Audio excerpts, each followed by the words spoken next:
Halo, Assalamualaikum warahmatullahi wabarakatuh. Mmm, Sekarang kita ketemu di pertemuan kedua ya, di mata kuliah Kimia Organik. Setelah di pertemuan pertama kita membahas tentang kekhasan atom karbon. Nah, kita akan membahas lebih jauh bagaimana ikatan karbon itu berikatan dengan atom lain. Nah, di pertemuan sebelumnya, kita kan tahu ya kenapa senyawa organik itu bisa sangat banyak jumlahnya, jenisnya. Karena atom karbon itu bisa berikatan dengan banyak atom. Jumlah ikatan yang disediakan oleh atom karbon itu banyak, bisa maksimal sampai dengan 4.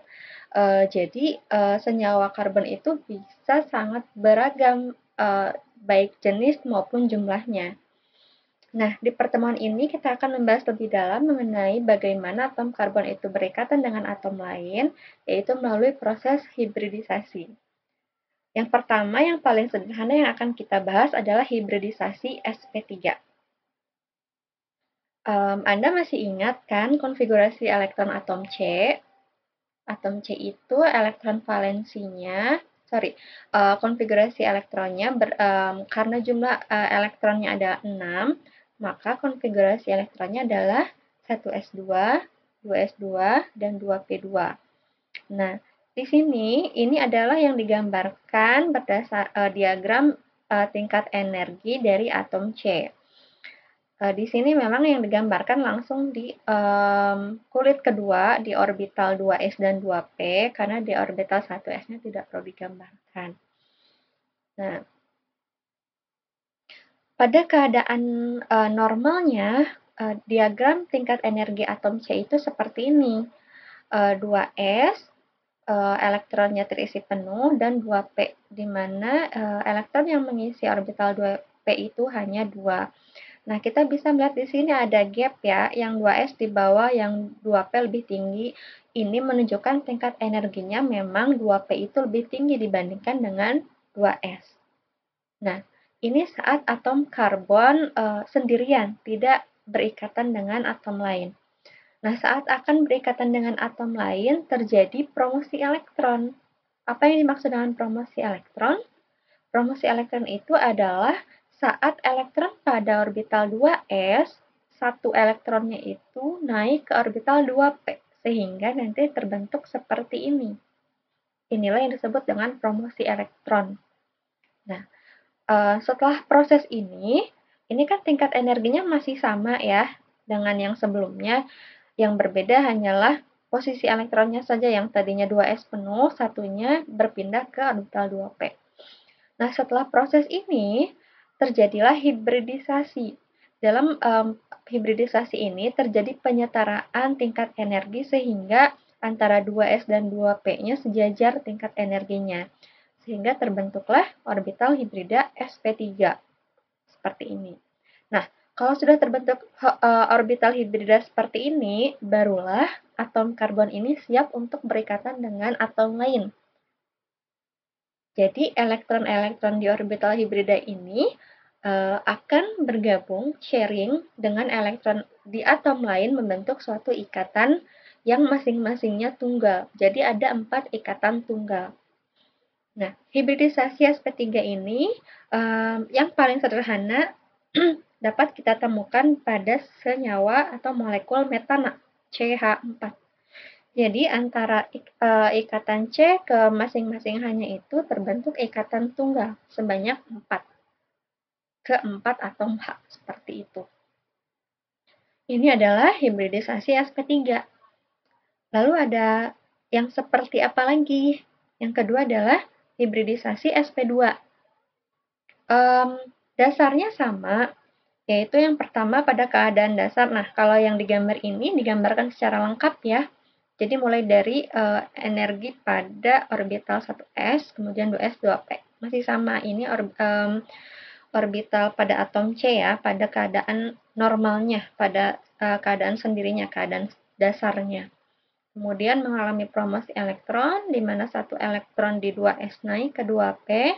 Nah, perbedaannya di sini adalah yang mengalami hibridisasi itu hanya 2 2 orbital P dan 1 orbital dari 2s, sehingga yang terbentuk hanyalah 1s dan 2p, sehingga yang disebutnya juga hibridisasi sp2.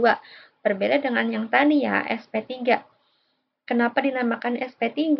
Karena terdiri dari 1 orbital 2s dan 3 orbital 2p. Jadi S-nya 1, P-nya 3. Disebut orbital hibrida sp3.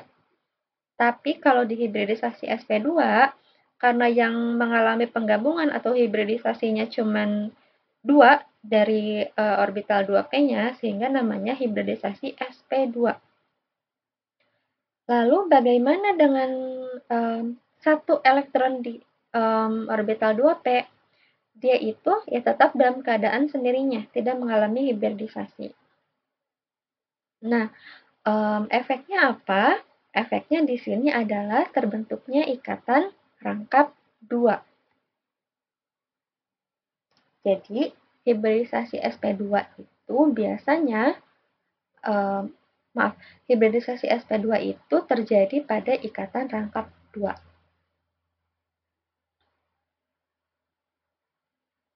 Bagaimana bisa terbentuk ikatan rangkap 2?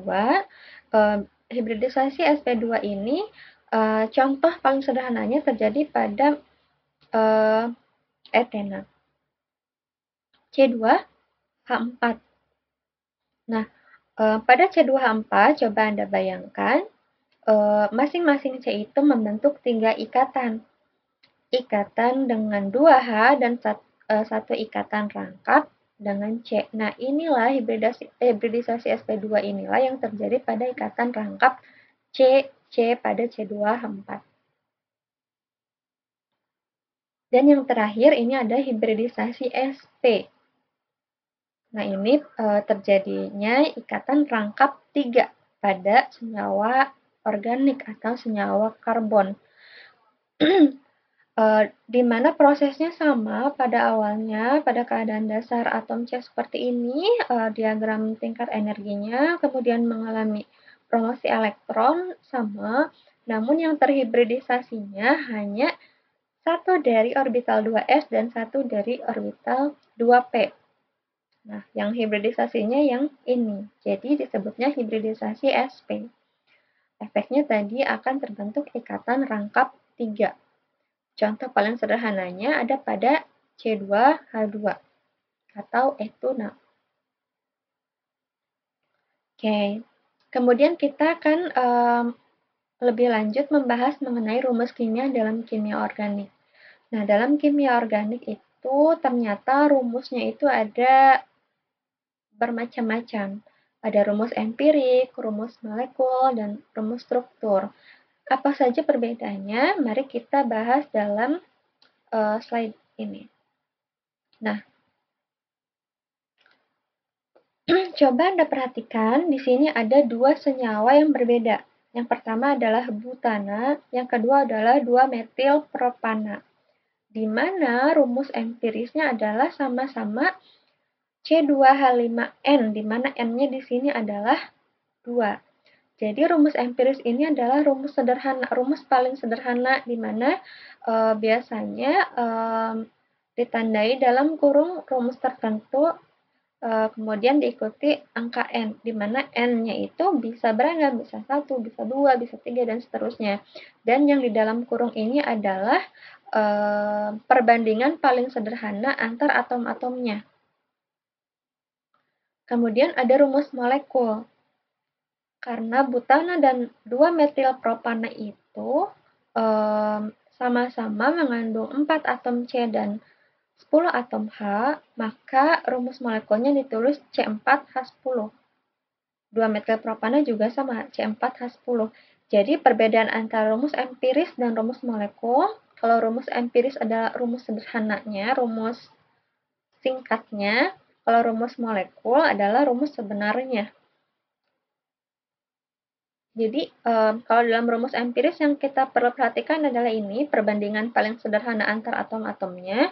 Kalau rumus molekul harus dituliskan sesuai kenyataannya. Kalau C-nya ada 4, ya harus dituliskan dengan angka 4. Gitu. H-nya ada 10, ya dituliskan 10. Gitu.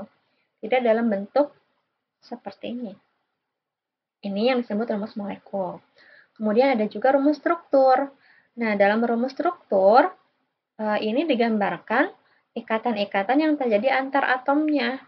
Kalau butana, ternyata kita tahu bahwa strukturnya itu terdiri dari satu rantai utama yang lurus dari 4 atom C, yang masing-masing C-nya berikatan dengan atom H. Tapi kalau 2-metilpropana, nah dari rumus struktur kita bisa melihat bahwa 2-metilpropana itu terdiri dari satu rantai utama yang terdiri dari 3 atom C dan ada satu cabang yang terdiri dari satu atom C. Oke. Nah, apa kesimpulan dari data ini? Nah, kesimpulannya adalah suatu senyawa bisa saja rumus empiris dan rumus molekulnya sama. Tapi strukturnya tentu akan berbeda walaupun rumus molekulnya sama. Alhasil, kalau strukturnya berbeda, tentu namanya juga berbeda. Jadi perlu Anda perhatikan dalam senyawa organik itu, rumus molekul itu bisa amat sangat bisa sama antara satu senyawa dengan senyawa lainnya. Tapi kita harus lihat strukturnya. Karena walaupun rumus molekulnya sama, misalkan ini ya, sama-sama C4H10, ternyata strukturnya berbeda. Namanya juga berbeda. Dan nanti kereaktifannya juga akan berbeda. Imbas yang lainnya apa? Ya tentu sifat fisik, sifat kimia juga akan berbeda kalau strukturnya berbeda. Oleh karena itu, dalam mempelajari kimia organik, kita harus bisa mempelajari juga struktur dari setiap senyawanya. Nah, ini ada rumus yang lain selain tadi rumus empiris, molekul, rumus struktur. Nah, rumus struktur ini dijabarkan lagi bisa dalam bentuk rumus garis, yang seperti ini ya, yang tiap ikatan antar atomnya kelihatan dengan garis-garis. Seperti ini. Ini rumus garis, ini rumus garis sama. Atau juga rumus ringkas. Nah, kalau dalam rumus ringkas, ikatannya yang strip-strip ini, tanda garis-garis ini, tidak semuanya dituliskan.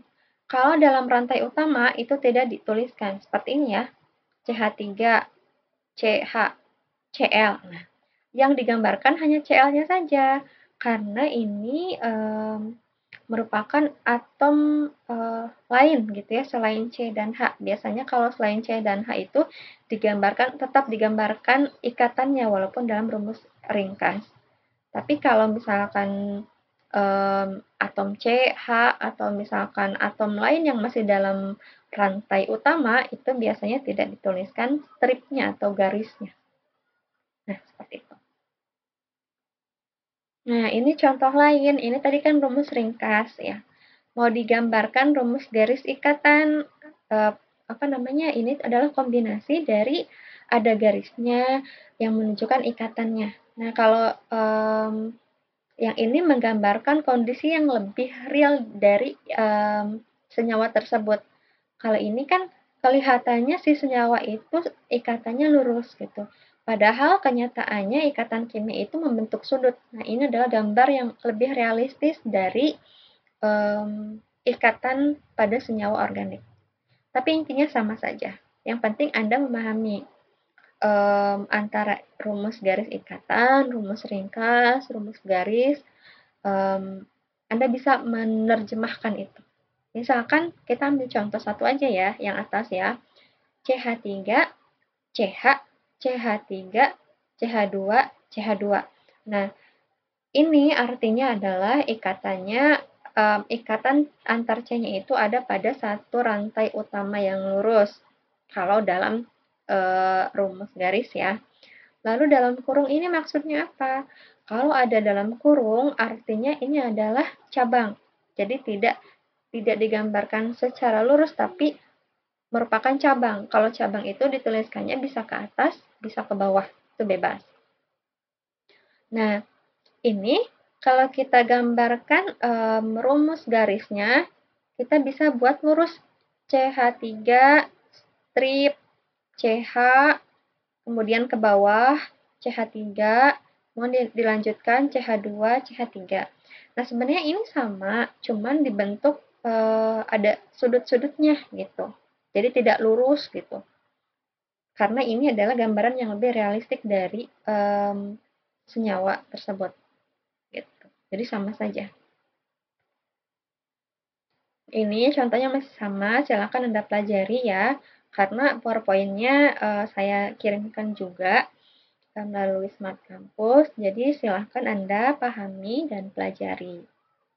Nah, ada juga rumus yang lain, ini rumus bola tongkat, ini rumus dimensional, terutama ini untuk senyawa-senyawa yang punya sifat stereokimia biasanya ya, sehingga perlu digambarkan seperti ini. Ini untuk Anda ketahui saja. Nah, di sini ada soal, silakan Anda kerjakan, dan nanti jawabannya ditulis tangan Anda kumpulkan pada akhir perkuliahan. Oke, selamat mengerjakan. Nah, kemudian setelah itu ada klasifikasi senyawa organik. Saya yakin Anda sudah paham karena semasa SMA Anda juga sudah mempelajari ini. Jadi penggolongan senyawa organik ini didasarkan pada gugus fungsional yang dimiliki oleh senyawa tersebut. Gugus fungsional itu apa? Gugus fungsional itu adalah identitas senyawa organik, di mana pada satu kelompok tertentu pasti gugus fungsionalnya dimiliki oleh kelompok tersebut. Selain sebagai identitas, gugus fungsional juga merupakan pusat kereaktifan dari suatu organik. Jadi saat senyawa itu akan bereaksi, maka di gugus fungsi itulah reaksi itu akan berlangsung seperti itu. Jadi bukan di atom-atom lainnya, tapi di gugus fungsinya. Seperti apa gugus fungsi? Barangkali lupa ya. Jadi ini saya ulas kembali. Misalkan kalau alkana, gugus fungsinya adalah ikatan tunggal C ke C. Kalau alkena, ikatan rangkap 2 C ke C. Alkuna, ikatan rangkap 3 C ke C, dan seterusnya. Misalkan di sini aldehid. Aldehid itu gugus fungsinya C rangkap 2O dan ke H gitu. Jadi di setiap aldehid pasti ada gugus fungsi ininya. Di setiap alkana pasti ada gugus fungsi ininya. Di setiap alkuna pasti ada gugus fungsi ikatan rangkap 3C-nya. Gitu. Dan ini Anda sudah pelajari ya selama saya SMA, jadi saya tinggal mengulas saja. Dan ada beberapa tambahan mungkin yang belum pernah dibahas di SMA seperti amina, amida, nitril. Betul. Tapi yang lainnya saya yakin sudah pernah dipelajari di SMA. Tadi sudah disinggung bahwa pusat kereaktifan itu ada pada gugus fungsi suatu senyawa organik. Lalu reaksi apa saja yang bisa berlangsung pada senyawa organik? Secara umum ada 3. Ada reaksi substitusi, ada reaksi adisi, dan reaksi eliminasi. Kita bahas satu-satu ya. Yang pertama reaksi substitusi atau penggantian atau pertukaran. Jadi dalam reaksi ini hanya terjadi pertukaran atom saja. Misalkan reaksi CH3CH2 plus Cl. CH3CH2H plus Cl. Nah, pada reaksi substitusi ini terjadi penggantian atau pensubstitusian atom H menjadi Cl. Jadi di sini hasilnya menjadi hasil reaksinya CH3 CH2 Cl yang tadinya harusnya H menjadi Cl plus HCl.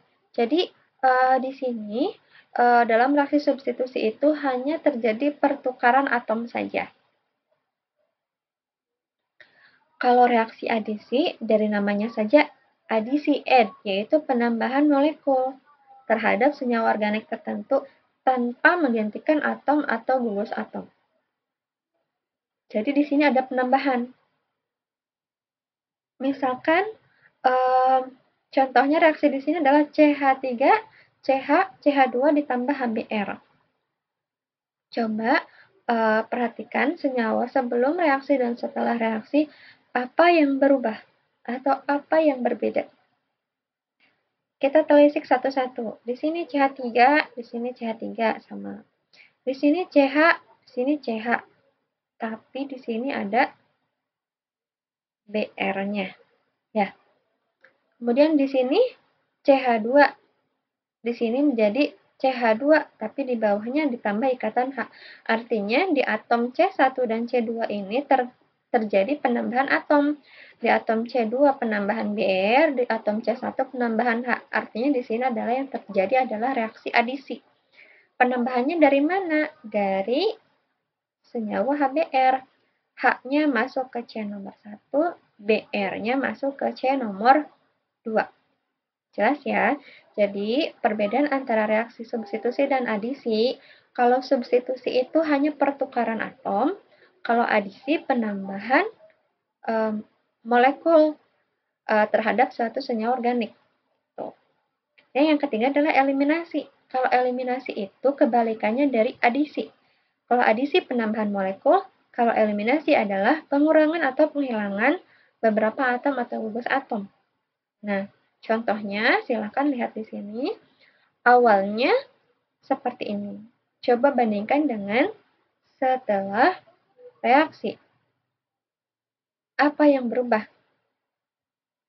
Kita lihat. Di sini H3C. Berarti kita lihat di sini ya. H3C. Tapi tadinya di sini C-nya mengikat juga atom H ke bawah. Kalau H yang di sini kan sama nih. Sama ya. Tapi H yang di bawah tiba-tiba tidak ada. Pun di sini tadinya CH2Cl. Tapi di sini menjadi CH2 saja. Cl-nya hilang. Berarti ada atom apa saja yang hilang dari senyawa ini? H dan Cl. Atom H dan Cl ini hilang atau lepas dari senyawa ini membentuk senyawa baru HCl. Seperti itu. Jadi reaksi eliminasi itu kebalikan dari reaksi adisi. Kalau eliminasi itu penghilangan atau pengurangan atom dari suatu senyawa organik. Seperti itu ya. Tips and trick yang mudah gitu ya untuk menentukan reaksi adisi dan eliminasi. Kalau adisi biasanya tadinya ada dua senyawa yang direaksikan, misalkan X ditambah Y menjadi satu senyawa. Jadi kan di sini penggabungan dua senyawa menjadi satu senyawa yang lebih besar. Jadi itu triknya. Kalau adisi biasanya dari dua senyawa menjadi satu senyawa. Kalau eliminasi kebalikannya, dari satu senyawa menjadi dua senyawa. Seperti itu.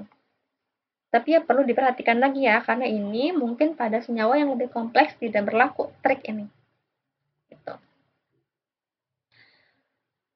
Sementara selain tiga reaksi utama tadi, ada reaksi lain yang bisa terjadi dalam senyawa organik. Ada reaksi penataan ulang, di mana yang dimaksud reaksi penataan ulang itu adalah penyusunan ulang posisi dari suatu senyawa. Nah, misalkan, posisi atom dalam suatu senyawa. Nah, misalkan ini ya, tadinya ini kan termasuk senyawa aromatis ya. Nah, tadinya kan cabangnya cuma satu. O, kemudian, nah di setiap sudut itu adalah mengandung atom C, C ikatan tunggal, kemudian di sini C rangkap 2, dan di ujung ada atom C lagi.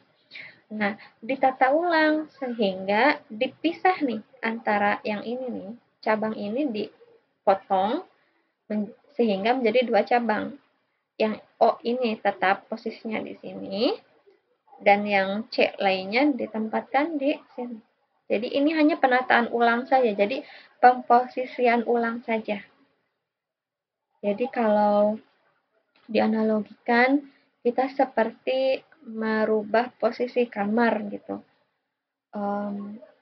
Isinya sama saja, tidak ada perubahan, tidak ada pengurangan furnitur dalam kamar, yang berubah hanya posisinya saja, seperti itu. Itu analoginya ya. Kemudian reaksi oksidasi, di mana reaksi oksidasi itu adalah penambahan atom O pada suatu senyawa, dan reaksi reduksi yaitu penambahan atom H pada suatu senyawa, seperti itu. Di mana reaksi ini bisa sangat terjadi di dalam senyawa organik, namun tidak berlangsung di setiap senyawa organik. Yang utama tadi, reaksi substitusi, adisi, eliminasi, sementara reaksi lain yang bisa terjadi pada senyawa organik adalah reaksi penataan ulang, oksidasi, dan reduksi. Nah, ini juga ada soal, silakan Anda kerjakan. Untuk soal yang ini, Anda tunjukkan mana gugus fungsi senyawa-senyawa ini. Caranya bagaimana? Gugus fungsi itu, saya kasih trik ya. Gugus fungsi itu adalah atom yang nyeleneh, yang nyentrik. Kan Anda sudah tahu ya, kalau senyawa organik itu secara umum tersusun dari atom C dan H. Adapun kalau ada atom lain, itu adalah merupakan identitas atau penciri yang membedakan senyawa tersebut dengan senyawa organik lain. Nah, seperti itulah gugus fungsi. Jadi Anda tentukan gugus fungsi itu adalah yang bukan atom C dan H yang berikatan tunggal. Jadi silahkan Anda tentukan. Mana dari senyawa A misalkan ini yang bukan merupakan CH. Gitu. Itulah yang menjadi gugus fungsi dari senyawa tersebut. Saya kasih contoh aja deh yang satu ya. Berarti pada senyawa testosteron atau hormon testosteron ya, hormon pria, itu berarti gugus fungsinya kita cari bukan yang garisnya tunggal, tapi kita cari yang misalkan selain itu, berarti yang rangkap. Ini adalah gugus fungsi. Kemudian ini kenapa? Selain karena ikatannya rangkap, tapi juga berikatan dengan atom O. Ini kan atom yang tadi ya, yang nyentrik gitu, yang selain C dan H. Selain itu ada OH. Nah, untuk yang B silakan Anda kerjakan. Termasuk soal yang ini. Kalau ini soal tentang menentukan A, B, C, D ini termasuk reaksi apa? Apakah reaksi adisi, eliminasi, substitusi, atau penataan ulang? Untuk menentukannya, silakan Anda baca lagi slide tadi tentang reaksi yang terjadi pada senyawa organik dan tentukan. Yang A itu reaksi apa, yang B itu reaksi apa, dan seterusnya. Oke, semua latihan soal tadi silakan Anda kerjakan di kertas, kemudian ditulis tangan ya. Kemudian Anda scan dengan jelas, kemudian di akhir perkuliahan silakan Anda kumpulkan submit lewat GCR. Selamat mengerjakan. Jika ada yang belum paham, silakan Anda tanyakan di GCR. Terima kasih.